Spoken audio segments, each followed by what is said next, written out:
以色列军方20宣布要展开占领加沙的行动，佮暗算要征调6万名的后备军人。一伫咧加沙的南部，这以军佮哈马斯是个起冲突，造成一个兵仔重伤，2个人轻伤。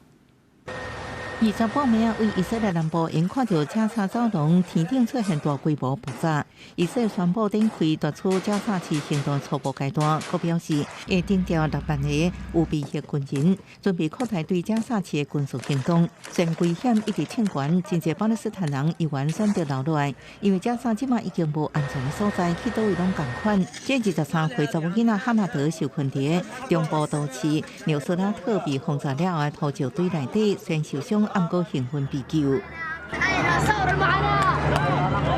另外，一个中部的早会打阵有空投物资，以色列空袭甲地面作战已经造成超过6.2万个巴勒斯坦人死亡。到底以色列宣布展开夺取加沙市的军事行动，暗过也受到盟友要求来考虑新的停火期限，也就是原来拍原来讲夺取加沙，还佫考虑放进这个问题。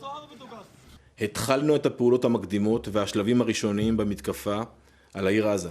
וכבר עכשיו, כוחות צה"ל אוחזים בפאתי העיר עזה. אנחנו נעמיק את הפגיעה בחמאס בעיר עזה. 以军表示，有备役军人爱到9月才会报道复习。这段时间为调解人员提供机会，来灭下哈马斯甲以色列之间在停火条件顶悬无共款的意见。